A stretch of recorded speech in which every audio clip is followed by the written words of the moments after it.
Hi, everybody. I'm Carrie Tracy. This week we are going over 4 new Halloween STEM challenges, one every day. And this is our third day. I'm going to pull up the website in case you are watching this before October 25th.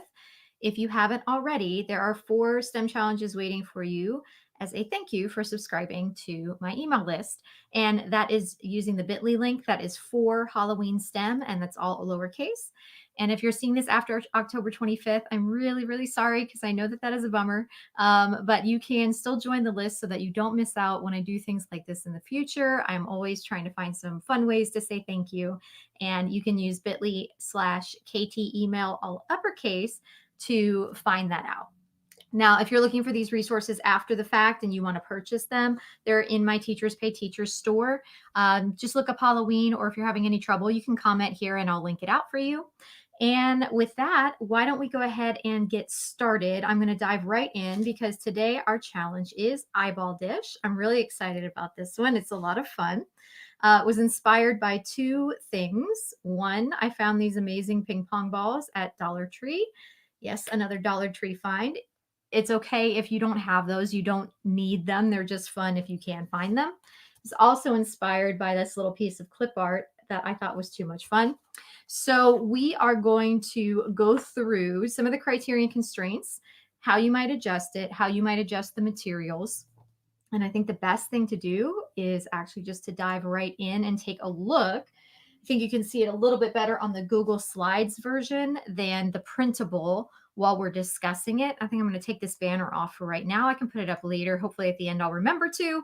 If not, you can go back and click at the beginning. Okay, so for the eyeball dish, this is the premise behind the challenge. I've named that little guy Lou. You can name him or her whatever you'd like. You can change it. You know, everything's editable. So Lou is always misplacing his spare eyeballs. Design a dish for, oh, I don't say where. Here we go. That's why it's great that it's edible. Design a dish where he can keep his replacements safe, clean, and easy to find. So I like this idea of Lou taking out his eyeballs. If you want to change the premise around to something else, feel free to do that. I kind of feel like with Halloween, it's okay to be a little silly. I know some people are sticklers for STEM challenges being like real world problems. And obviously, this guy with all these eyeballs and spare eyeballs, that's not a real world problem. But I also think like sometimes we have to also remember we're dealing with kids. And it's okay to be a little bit silly in an effort to get them to flex their problem solving, their critical thinking, their creativity muscles. I think that's entirely appropriate. Don't think we have to be so serious all the time. So that's hopefully my only soapbox moment of the day, but I just wanted to put that out there because this is a little sillier than what I even usually do. But I think it's a lot of fun. I think it's worth it. All right. So for criteria, I have the dish must contain at least 3 eyeballs. The reason that I kept it low is one, for younger kids, it makes it simpler. It also opens up opportunities for different kinds of designs, smaller designs, so that you don't have to provide as many materials. So if I was only doing 3 eyeballs, I could probably get away with something like this. Oh, I just realized I didn't do the materials. I'll go back and do the materials after the criterion constraints list, so I'm not bouncing around too much. But I think it's okay if you want to make something where it's like, hey, as many eyeballs as possible. Great if you have that. And you're not worried about providing too many materials, like maybe you're a parent at home and you have a whole container of ping pong balls that you could use. But just an option, just to think it through how many you want them to have. So, and I think 3 spares, 3 spares made sense to me. If you have 5 eyeballs, you're probably not all going to go out at the same time. I kind of almost thought of it like light bulbs. Okay. Moving right along. Lou doesn't want his eyeballs too near the ground. The dish should include a stand at least 6 inches high. And then off in the margin, I put a note for students because I was thinking if they're at home and they maybe don't have a ruler or measuring tape, a way that they could estimate what is something that could be about 6 inches. So I had put down if they have any sheet of standard paper and they're in America, it's 8.5 inches by 11 inches. So if they folded it in half twice vertically, each of these sections would be about 2 inches. So that could give them their measurement. You could also do something that's non-standard, like Something that was close. I think I measured a couple things that were close today. Oh, I know. I got one. Okay. I have one for you. One is I actually looked at the cotton swabs, which is one of my materials, and it was 3 inches. So 2 cotton swabs is 6 inches. A standard like can of food is about 4 inches. So that's pretty close. And an unsharpened pencil was 8 inches. So those are some like estimates, and you can obviously change anything you want to change there. But I like walking through some ideas with students. And I actually, depending on what kind of time you have, I wouldn't necessarily tell the students that. I would actually try to maybe make that sort of a brainstorming activity that the students do either in their groups or we do whole class. What are some ways that you could estimate 6 inches if you didn't have your ruler? Obviously, if you have middle school kids, that could go south. So maybe don't do that with, just say measure like measurements in general. If you don't have a ruler, what are some ways you could estimate? Because you know how immature kids can be, especially at a certain age. So I don't want you to get yourself into a mess there. All right. And then the last criterion is include a feature to keep the eyeballs protected from dust. And 2 constraints: use only teacher approved or parent approved materials, and the dish may not be propped up against a wall or any other object to help it stand. So for example, if this couldn't stand on its own without me holding on to it, it wouldn't have met all the criteria and constraints. It's okay if kids design something and it doesn't work right away. That happens sometimes. And we want to make sure that we let them know like these are our guidelines that we're working toward, but not meeting all of them is, you know, to be expected sometimes, as long as you're making the attempt. The idea is on the second iteration or third iteration, hopefully we can figure out how to accommodate or adjust so that our designs become better. That makes sense. I wanted to show you one other thing. I was thinking about the criteria and constraints list earlier in the week and throughout all of these challenges. One thing that I will often do in my constraints is add a constraint for size. If I know I'm going to need to be storing these designs either for because they need more time to work on them or adjust them or do a multiple iteration, or I know I want to use them as a jumping off point for another kind of lesson at some point. I was talking to Deb, who's in elementary STEM club earlier this week, and she sent me this picture from her classroom. And those lunch bags that are pinned up on her bulletin board, those are works in progress. So those are challenges in progress. And that can be a really simple way to store things. But what's really important is if you expect their design to fit inside a lunch bag or whatever it is, maybe you use those like little shoebox containers, then just add it into the constraints. Something like your design cannot exceed the size of a lunch bag, or no dimension can go past 4 inches or 5 inches, or in this case we said it needed a stand that was 6 inches, so maybe we do like 12. But make sure whatever it is, it will correspond with whatever storage space you have. I often use the constraints to make sure the kids don't create this like huge crazy thing. One more thing before we move into materials. I know we're a little out of order today because I just got excited and I'm jumped straight into the criteria and constraints. You might want to consider not using the word dish. So I said eyeball dish, but if I'm really thinking about the problem that I set up in the criteria and constraints list, that might be too leading, like unnecessarily leading the students to what kind of shape or what kind of item to design. And I might get more interesting or varied results if I think about the problem, which is that Lou has extra eyeballs and he needs to store them safely somewhere, right? So does it really have to be a dish? Not necessarily. So you might want to even think about changing the name of the challenge to eyeball storage or something like that, because it's more vague. And when you are more vague, that leaves a little bit more flexibility and room for students to create different kinds of designs. So thinking of that in mind, like this is a work in progress. So it's just a toilet paper tube, and these are coffee stirrers with like little pipe cleaners and bottle caps. And here is one of my ideas for another kind of eyeball, because as I've mentioned throughout the week and will always keep mentioning, if I buy a certain kind of reusable material, I try to get as much use of it as possible, especially if it's plastic, because I don't want to be wasteful. And I especially don't want to teach my students to be wasteful either.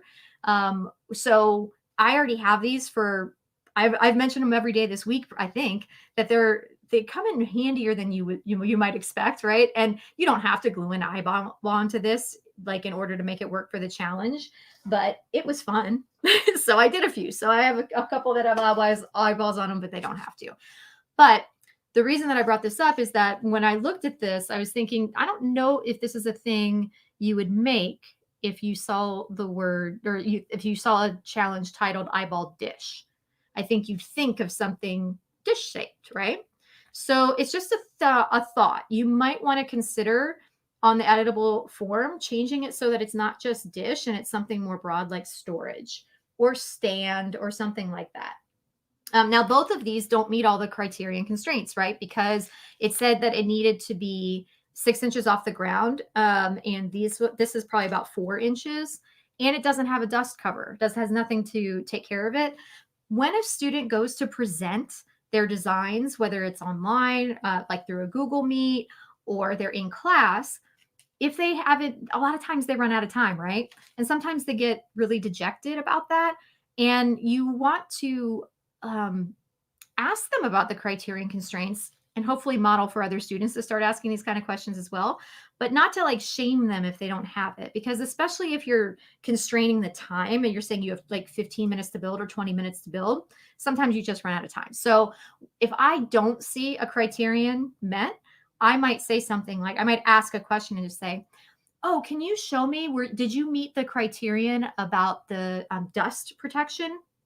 And then if they say no, ran out of time, then I'll ask a follow-up question like, oh, I said, oh yeah, that happens. Did you have an idea of what you would do, or like if you had 5 or 10 more minutes right now, what might you add in order to reach that criterion or address that criterion? Just so that they have an opportunity to say what they ran out of time to do. Because it's sometimes, that's just a simple matter of time. And sometimes it's that they forgot to look back at the criterion constraints list and they just chose not to. So you want to always get them referring back to that list. And it's something I also do when kids say things like, oh, can I make this or can I do it this way? And I always refer them back like, oh, I don't know. Let's look at the criterion constraints list. Let's see if there's anything that says you can't. If there's nothing that says you can't, then you can't, as long as it's safe, right? Okay, let's talk about materials because that was something I said I missed. I need to go back. Just a reminder, there's all these notes for you, and I'm going to go straight to materials. Okay, so 3 to 5 eyeballs I think is good. If you're a parent doing this at home and you have more, that's great. You can use ping pong balls. I think large marshmallows would work really well for this. You can draw an eye on it. You don't have to draw an eye on it. Wrapped candies, I have an example of that in a moment. Grapes, cotton balls, or something that the students make. One of the things I showed earlier this week is I just wadded up a ball of paper, of scratch paper. They can do that too. If they're at home and you're concerned about that, junk mail. Just have them roll up spherical pieces of junk mail and you're done, right? I also think I took a picture. You didn't. You did. I know I took a picture of it. I think I forgot to add it into my thing. I was at the store this week and they had chocolate wrapped, like with foil, but it looked like it was designed like eyeballs. So if you're seeing this before Halloween, which hopefully you are, because I think it's a good Halloween challenge, then you can do that as well. And they're wrapped, so that's good. Or if like in earlier this week, I had mentioned these gold colored candies work for the pirate ship, they can also work as substitutes for pumpkins in the other challenges as well. Because I always, and I hope you've noticed, you probably noticed at this point, I keep using the same things in all of these challenges because I want you to be able to really easily do all of these challenges if you want and reuse the materials from one to the next. I went really big with cotton swabs on this challenge because I just had a vision for that bowl for my eyeball dish. Again, you can substitute so many things, but 20 to 30 cotton swabs, masking tape or some other adhesive or connector like hot glue or pipe cleaners or garden wire, craft sticks, if you've got them, 4 to 6 would be fine. And then as always, I supplement all of the things that cost money for me or like donations from maybe parents. I try to supplement with clean trash because there's a lot of things you can reuse without having to spend money and without having to waste any additional resources. So clean trash like cardboard scraps, paper bags, toilet paper tubes, and water bottle lids. All of those things can work really well, and the kids can bring those in on their own. And one thing I want you to think about is you want to make sure that you don't make it too easy, right? So, for example, if you're going to let them bring in cardboard scraps in general, in my mind, I'm seeing small scraps. In a kid's mind, they might see an entire cereal box, which then is probably pretty easy, right? Because you could just dump all these eyeballs right inside the cereal box. So that's another place where your size constraints can help you out, and make it a little bit trickier for kids to just like take a cereal box and dump some stuff in there. If you have an outer size dimension that they can't exceed, it forces them to take apart that cereal box and do something different with it. So I try to give you some troubleshooting just in case. Hopefully you won't run into any problems, but sometimes you do. Sometimes kids are always looking for loopholes, and I actually think that's a good thing, and I encourage that. But on the other hand, there's always the teacher part of me that's like, hey, this is like not the spirit of the challenge. But if I didn't make the criteria and constraints list set up in a way that makes it hard to go against the spirit of the challenge, that's the thing I need to adjust. And I do adjust it before we do any kind of a second iteration. And I don't get upset with them. I praise them for their cleverness, and then I change the criteria and constraints list so that I close the loophole. And then your student facing pages for design analysis and recording the results. I put some little notes in here for directions for kids who are doing this on their own independently at home to help them out.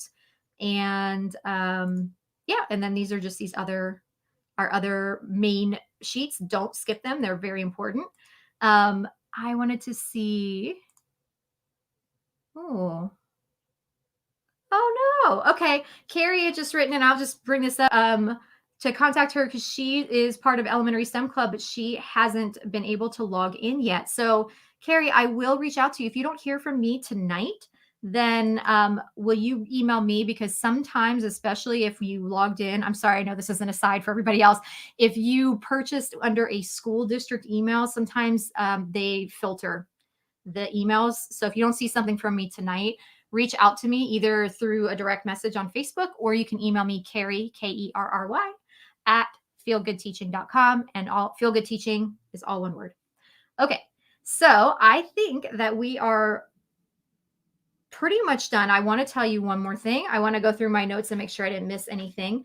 One thing I wanted to point out is one way to collaborate if you're doing hybrid or you've got distance learning going on in your room right now, because typically these challenges, I would have students working in partners or in groups of 3 or 4.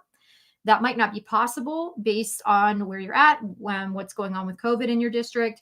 So in this case, what I was thinking about is I'm assuming all of these challenges the students are doing on their own in a pandemic year. So I'm assuming everybody's building their own, which is part of why I was really careful about the materials that I chose, so that it could be something that you would be able to provide / they would be able to bring in and provide for themselves as well without having to go crazy. So a lot of clean trash, right? But you don't want to give up that piece where they're collaborating with people. And so what I think is the easiest way to handle collaboration for this would be to have the kids actually work in giving each other feedback and troubleshooting. So learning to like be able to say, for a student who has started this design, and maybe either ran out of time, or they're finding, okay, well, I really love the actual look of this, but I'm having trouble because, it's hard for me to get the one egg in here and then get these two on. If I put this one on first, it it's off kilter and it falls down. Giving and getting feedback from their classmates on how to improve their designs or things to try, because there's no real guarantee they're going to improve by taking somebody else's advice, right? But even that, just that habit of being able to ask and be able to provide and be able to think about somebody else's work is usually stuff that we do in a smaller scale after a challenge when we're building and we go around and we present from group to group. But this year, I think what I would do, since you'll be getting a little bit less of the collaboration probably up front, I would spend more time on that on the back end where they have more time to discuss, hopefully in some kind of a smaller group than a whole class, but whole class could work as well.